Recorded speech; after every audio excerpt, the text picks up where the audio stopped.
This week in game news, PAX West is happening in Seattle, Washington.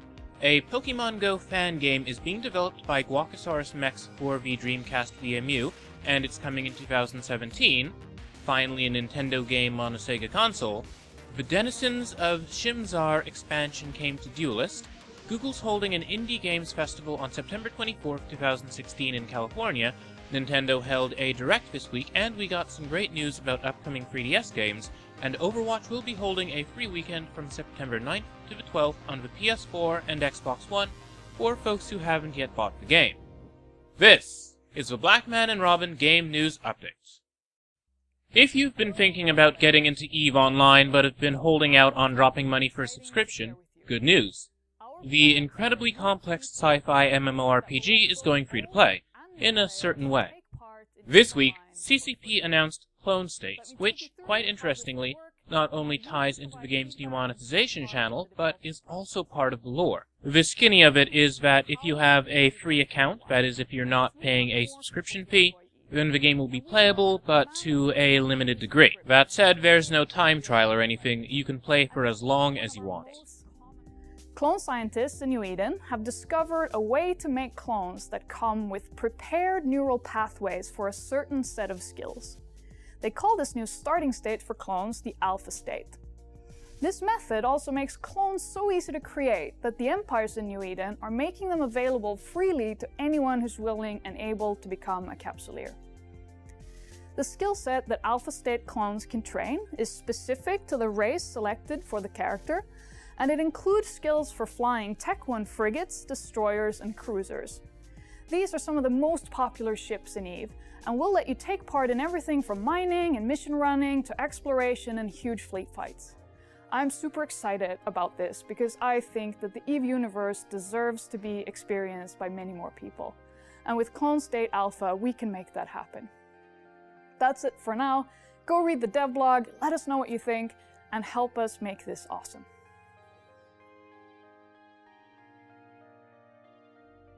So, No Man's Sky. Poor No Man's Sky. I have not played it, but I've heard a lot of good things about it. Apparently, it's a good game, but unfortunately I've also heard that the game broke a lot of hearts thanks to all the hype behind it. Folks went into the game expecting one thing and wound up with entirely another. So, did Hello Games lie about No Man's Sky, that it was one adventure when it was really another? That's a discussion for another video. This week, however, was not a good one for No Man's Sky. First off, a post on Reddit made the claim that Steam would refund your purchase of the game no matter how long you've been playing. That said, Steam's refund policy clearly states that you'll generally only get a refund if you've played less than 2 hours of any given game. So was this person lying about No Man's Sky? Well, not exactly. The thing is, you can get a refund if you've played more than 2 hours, but only if Valve has manually approved your refund request.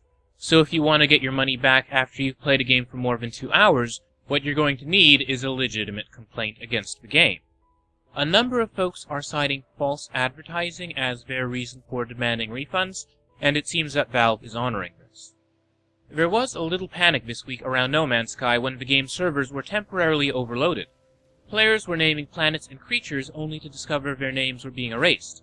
As it turns out, it was just a short-term server issue, and the names were never erased. It was just the servers lagging. Still, bad news travels faster than good on the internet, and now a whole bunch of people think that the developers are going back on the game's promises that they initially did fulfill. So, what do you think about the whole scenario? Was No Man's Sky falsely advertised? Hit us up on Twitter at Blackman and Robin and let us know.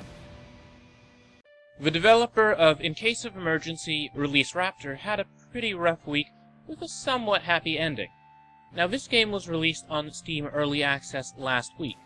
This week, the developer announced that the game would be pulled. It would be removed from sale, and if you bought it, you could get yourself a merry little refund. Why? Unfortunately, funds had been far too tight for the developer, who reported having lost money with advertising, not seeing enough players, and just realizing that the whole project was a money sink. So, he was totally going to remove the game from Steam. If you bought it and got refunded, you'd still be able to play it. What happened next?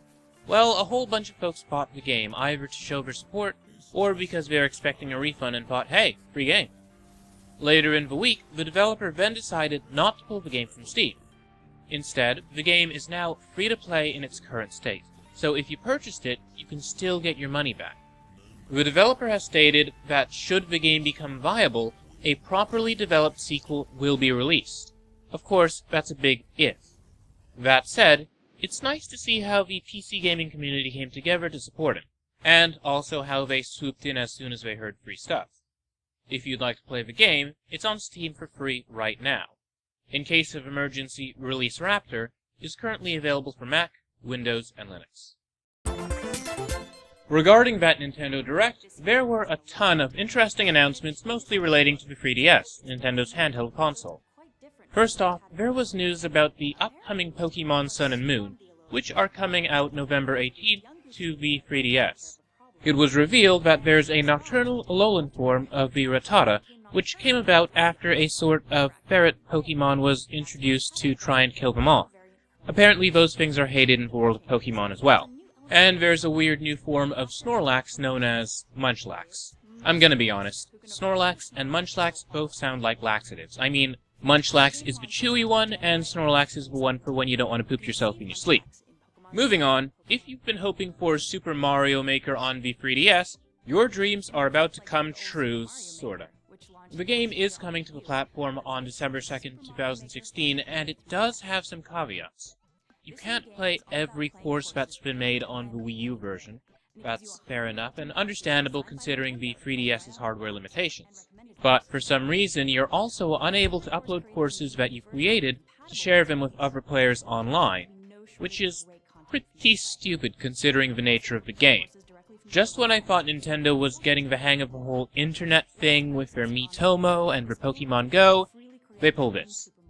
To share levels in this 3DS version, you're going to be using Street Pass, or you'll be sending them between players by meeting locally. Classic Nintendo.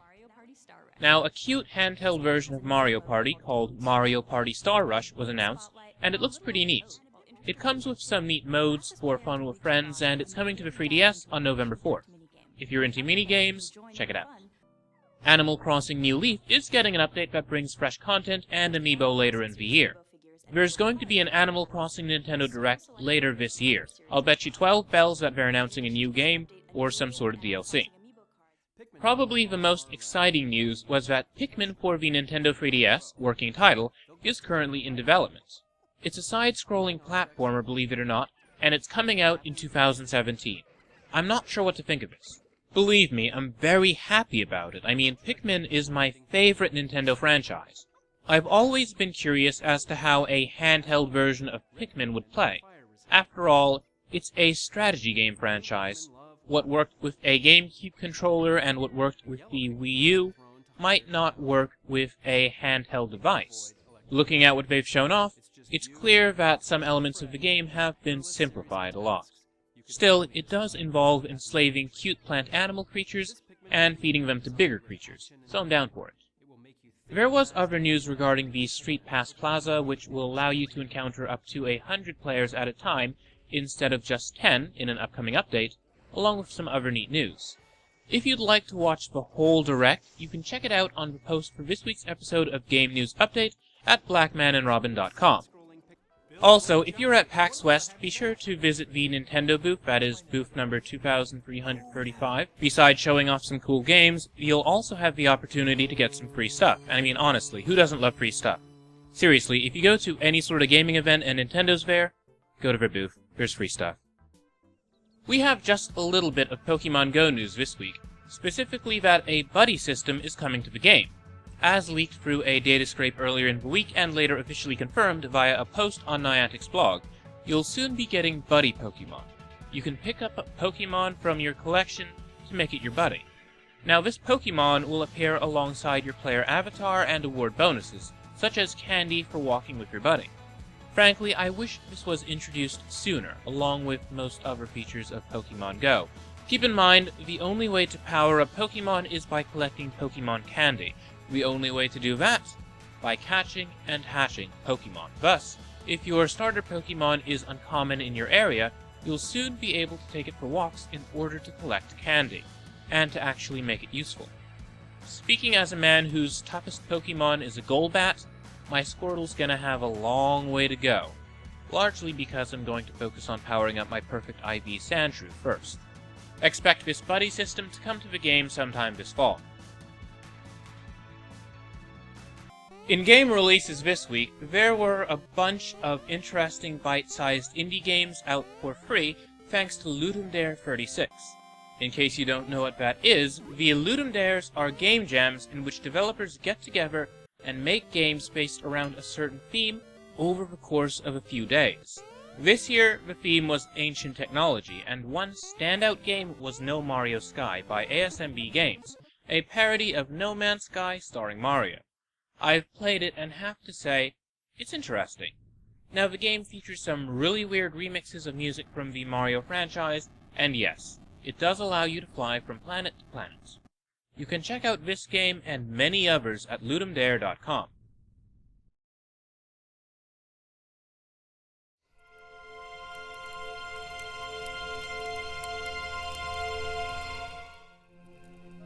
Developed by Whalehammer Games, Tahira, Echoes of the Astral Empire hit Steam this week, and I've thus far played a couple hours.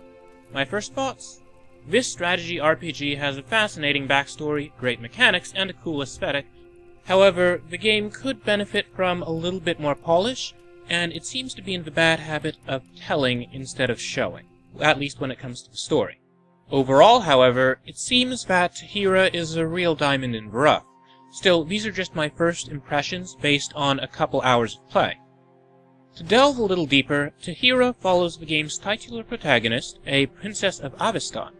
She's headstrong, kind, and determined to lead her people through their current crisis, for the kingdom of Avestan has come under attack by mysterious invaders claiming to be from the Astral Empire. Trouble is, the true Astral Empire, a star-faring people, had been destroyed in ages past. Thus, Tahira goes on a journey to fight these imposters, rally her people, and save the kingdom. Gameplay in Tahira is pretty standard SRPG fare. You're presented with a battlefield full of enemy units, and you must carefully strategize your moves in order to beat them. It's a lot like Telepath Tactics, Fire Emblem, and the Banner Saga. What's interesting here is the way that you take control of your units. You can move one unit at a time, and your units can generally move after attacking. This took a little bit of getting used to for me, since I'm kind of in the habit of setting and forgetting my units in other games. Here, however, once I'd gotten the hang of moving, attacking, and moving again, I came to realize the new strategic possibilities afforded by this mechanic, and I cannot wait to see how it comes into play later in the game. Additionally, I really love some of the presentation in Tahira. The user interface in battle, for instance, is really intuitive. It sometimes does look a little bit too busy, but overall, it hasn't left me confused. Its great design, coupled with the game's tutorial, have been surprisingly effective at getting me into the groove of the game. If you've not before played an SRPG, Tahira is an excellent starting point. My complaints regarding the game's rough edges largely relate to some of the character designs and the game's audio. First off, the music is incredible. There's a big, dramatic score that's reminiscent of Einon Zur's work. It's majestic, adventurous, and fits beautifully. The composer, Max LL, did a tremendous job. Unfortunately, however, sometimes it seems that the game's sound effects don't always blend quite right.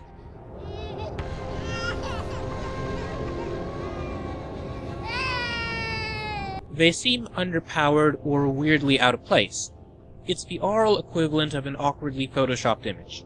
Then too, regarding the game's character designs, it seems as though a bunch of characters are closely related when they're not. I mean, the characters have heads and faces that just seem a little too close to each other in size and shape. Their expressions, too, kinda seem a little cut and pasted. That said, my complaints are minor ones.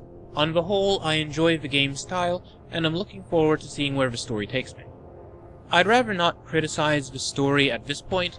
While the game's opening has dumped a little much exposition on me, it seems that was just the opening. As the game itself is opening up, it's already doing a better job with its characters, dialogue, and world building, so I'm sure it was just a couple bumpy bits in the beginning that I disliked. Tahira, Echoes of the Astral Empire is currently available on Steam for Mac, Windows, and Linux.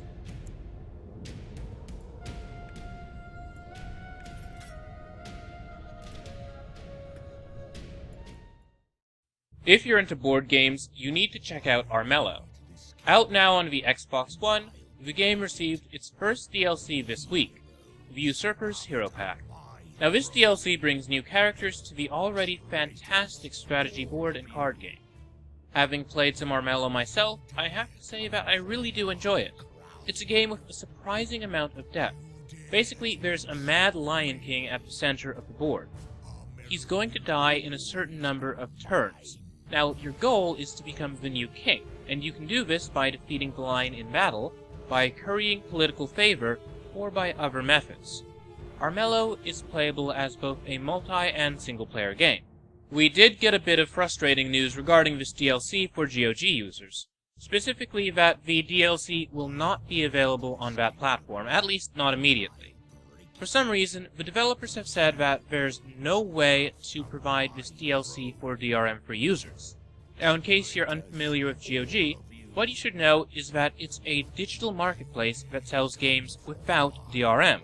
So when you buy something, it's not shackled to the service. You really own it, insofar as you can own software. Hopefully this DLC disappointment isn't permanent, and some way around it is found.